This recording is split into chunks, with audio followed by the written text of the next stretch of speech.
বীৰ লাচিত সেনাৰ প্ৰশাসনিক সচিব শৃংখল চলিহাৰ জীৱনলৈ আহিছে নেকি ভাবুকি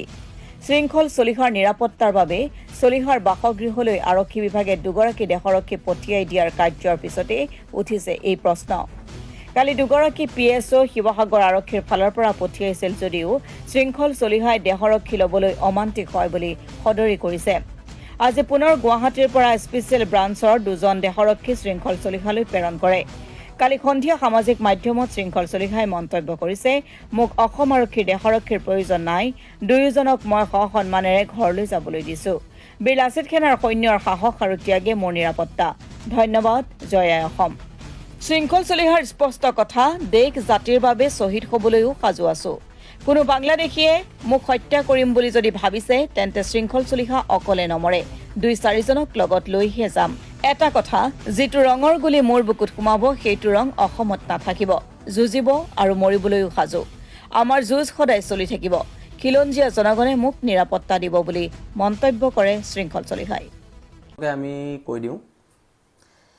দেহৰক্ষীৰ যিটো প্ৰসংগ কালি মই মাজুলীৰ পৰা আহি থাকোঁতে মই মৰাণ পাওঁতে মোৰ এটা ফোন আহিছিলে কৈছিলে যে আপোনাক দেহৰক্ষী প্ৰদান কৰা হৈছে তাৰপৰা মই শিৱসাগৰ পালোহি ঘৰ পালোহি তেতিয়া মই সন্মানেৰে দুইজন দেহৰক্ষীক মই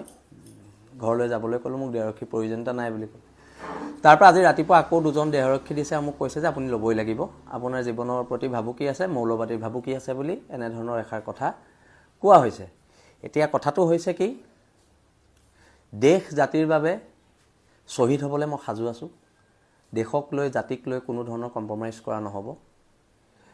যদি কোনোবা বাংলাদেশীয়ে মোক হত্যা কৰিম বুলি ভাবিছে তেনেহ'লে এটা কথা স্পষ্ট শৃংখল চলিহা কিন্তু অকলে নমৰে লগত 2-4টাক লৈ যোৱা হ'ব আৰু সেইকাৰণে মই কৈছিলোঁ যে গৃহ বিভাগক মোক এটা বন্দুক দিয়ক কিন্তু মোক বন্দুকটো দিয়া নাই মোক এখন বন্দুকৰ লাইচেঞ্চ দিয়ক বুলি কৈছিলোঁ সেইটো মোক দিয়া নাই আৰু এটা কথা যিটো ৰঙৰ গুলিয়ে মোৰ বুকু সোমাব সেইটো ৰং অসমত নাথাকিব সেইটো কথা একদম স্পষ্টকৈ কৈ দিয়া হৈছে আৰু যুঁজিবলৈ মৰিবলৈ আমি সাজু আছোঁ একদম স্পষ্ট কথা আৰু অনাগত দিনত খিলঞ্জীয়া মানুহৰ হিন্দু মুছলমানৰ ঊৰ্ধত গৈ খিলঞ্জীয়া মানুহৰ অধিকাৰ ৰক্ষাৰ যুঁজখন আমাৰ চলি যাব আৰু বীৰ লাচিত সেনাৰ প্ৰত্যেক সৈনিক মোৰ সাহস অসমৰ খিলঞ্জীয়া জনগণ মোৰ সাহস আৰু খিলঞ্জীয়া জনগণে মোক নিৰাপত্তা দিব বুলি মই সদায় ভাবোঁ আৰু তথাপিতো চৰকাৰে যিহেতু কৈছে কিবা ইনপুট থাকিব পাৰে তেখেতলোকৰ সেই বিষয়ে মই জ্ঞাত নহয় আৰু অনাগত দিনত মই পুনৰ কৈছোঁ এখন ঐক্যবদ্ধ সংগ্ৰামত দুইজন গুৱাহাটীৰ পৰা আহিছে তেওঁলোক স্পেচিয়েল ব্ৰাঞ্চৰ মানুহ বুলি কৈছে আহিছে আৰু আমাক আৰক্ষী প্ৰশাসনে জনাইছে যে আমি ল'বই লাগিব বুলি কৈছে আৰু সেইকাৰণে নাই মোক কৈছে যে মৌলবাদী সংগঠনৰ পৰা আপোনাৰ জীৱনলৈ ভাবুকি আছে কিন্তু এটা কথা স্পষ্টকৈ কৈ দিওঁ আমি কোনো মৌলবাদী সংগঠনলৈ আমি ভয় নকৰোঁ যদি যুদ্ধ হয় যুদ্ধ হ'ব আক্ৰমণ হ'লে প্ৰত্যাক্ৰমণ হ'ব আৰু যদি আজি কোনোবা মৌলবাদীৰ হাতত শৃংখল চলিহাই প্ৰাণ দিবলগীয়া হয় শৃংখল চলিহাই হাঁহি প্ৰাণ দিব কিন্তু তাৰ পিছৰ পৰ্যায়টো কিন্তু খুব ভয়ানক হ'ব বীৰ লাচিত সেনাৰ কোনো সৈনিক অসমৰ খিলঞ্জীয়া জনগণ কোনো বহি নাথাকে এইখন যুদ্ধ যদি কৰিব বিচাৰিছে কোনোবা মৌলবাদী শক্তিয়ে তেন্তে সেইখন যুদ্ধ হ'ব সেইটো স্পষ্ট কথা অসমৰ খিলঞ্জীয়া জনগণ অসমীয়া মানুহৰ কাৰণে যদি জীৱন দিব লাগে তাতকৈ আৰু ভাগ্যৰ কথা কি আছে তাতকৈ ভাগ্যৰ কথা কিবা থাকিব পাৰে নেকি আৰু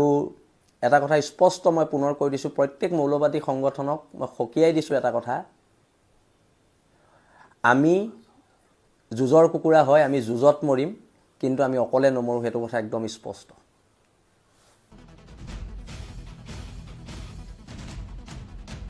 শিৱসাগৰৰ পৰা মিনহাজ আহমেদৰ ৰিপৰ্ট গণ অধিকাৰ লাইভ